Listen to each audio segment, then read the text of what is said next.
KKR team management অনেক সময়ই এমন কিছু সিদ্ধান্ত নিয়ে ফেলে যেটা কেকেআর ফ্যানদের জন্য মোটেও ভালো লাগে না। ঠিক তোমরা দেখতেই পেয়েছিলে গাস অ্যাটকিনসনের মতো প্লেয়ারকে কেকেআর টিম ছেড়ে দিয়েছে, তার জায়গায় দুষ্মন্ত চামিরার মতো প্লেয়ারকে দলে নিয়েছে। তোমরা অনেকেই বলবে যে দুষ্মন্ত চামিরাও তো যথেষ্ট ভালো প্লেয়ার। হ্যাঁ, অবশ্যই ভালো প্লেয়ার, এবং গাস অ্যাটকিনসনের রিপ্লেসমেন্ট হিসাবে তাকে কেকেআর টিম দলে নিয়েছে।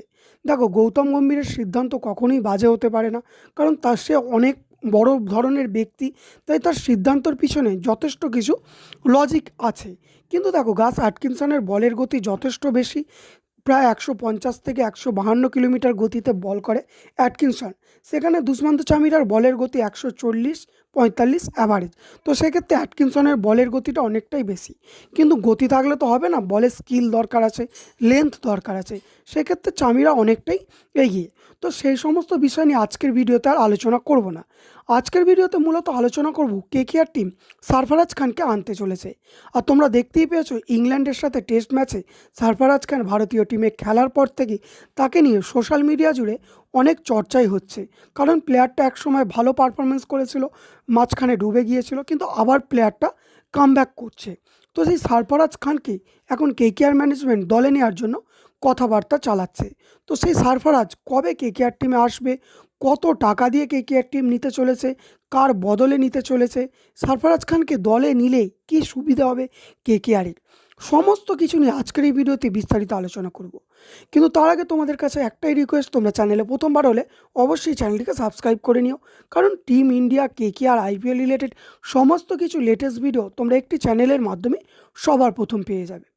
দেখো বেন, সারফরাজ ইংল্যান্ডের সাথে টেস্ট ম্যাচের পর যখন ভালো পারফরমেন্স দেখিয়েছে, তখন থেকে সোশ্যাল মিডিয়া জুড়ে তাকে নিয়ে অনেক ভিডিও ভাইরাল হচ্ছে। যেরকম সারফরাজ খান আগে দেখিয়েছিলে অনেকটাই আনফিট ছিল, এখন তার ফিটনেস চর্চার ভিডিও ভাইরাল হচ্ছে, যেখানে সম্পূর্ণভাবে তাকে ফিট দেখা যাচ্ছে। অর্থাৎ ফিট বলতে মোটা বা রোগার কথা বলতে চাইছে এখানে।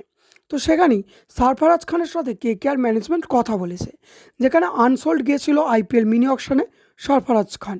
সেখানে সারফরাজের সাথে কেকেআর ম্যানেজমেন্ট কথা বলেছে এবং তাকে দলে নেওয়ার জন্য আগ্রহী দেখিয়েছে কেকেআর টিম। আর গৌতম গম্ভীর সারফরাজকে দলে নেওয়ার পিছনে সবথেকে বড় উদ্দেশ্য, সারফরাজ যেমন ব্যাটিং করতে পারে, ওপেনিং করতে পারে, মিডিল অর্ডারে খেলতে পারে, এবং অ্যাজ এ ফিনিশারও সারফরাজ যথেষ্ট ভালো প্লেয়ার। কিন্তু সারফরাজের তার সাথে আরও একটা এক্সট্রা কোয়ালিফিকেশান হচ্ছে, সে উইকেট কিপিং করতে পারে। আর যেটা কেকেআর টিমের জন্য অবশ্যই খুবই জরুরি একটি বিষয়। কারণ কেকেআর টিমের কাছে এখন ভারতীয় উইকেট কিপার বলতে একজনই আছে, কেএস ভারত। আর কেএস ভারতের ওপর খুব একটা ভরসা করা যাচ্ছে না, কারণ তার আইপিএলে পারফরমেন্স খুব একটা ভালো নয় এবং তাকে সুযোগও দেয়নি কোনো ফ্র্যাঞ্চাইজি। সেক্ষেত্রে কেকেআর টিমের জন্য সোনায় সোহাগা হতে চলেছে সারফরাজকে দলে নেওয়া। তাতে করে কেকেআর টিম একজন এক্সট্রা উইকেট কিপার ব্যাটসম্যান পেয়ে যাবে। আর খুব বেশি হলে কেকেআর টিম তাকে ৫০ লাখ টাকার মধ্যে দলে পেয়ে যাবে, যেখানে কেকেআরের হাতে এখনও ১,৩২,০০,০০০ টাকা পড়ে আছে। এবার যদি তোমরা বলো যে কার বদলে নেবে, দেখো, কারোর বদলে নেওয়ার দরকার নেই, কারণ কেকেআর টিমের কাছে এখনও ৩জন ভারতীয় প্লেয়ারের স্লট বাকি আছে। সেক্ষেত্রে সারফরাজকে নিতেই পারে। অবশ্যই কেএস ভারতের রিপ্লেসমেন্ট বা রহমানুল্লাহ গুরবাজের রিপ্লেসমেন্ট হিসাবে খেলাতে পারে সারফরাজকে। তো তোমাদের মতে কেকেআর টিমের সারফরাজকে দলে নেওয়া উচিত কি উচিত নয়, অবশ্যই তোমরা নিচে নিজেদের মূল্যবান বক্তব্য কমেন্টে জানাতে ভুলো না। আশা করি ভালো আছো, ভালো থাকবে। দেখা হচ্ছে পরের ভিডিওতে।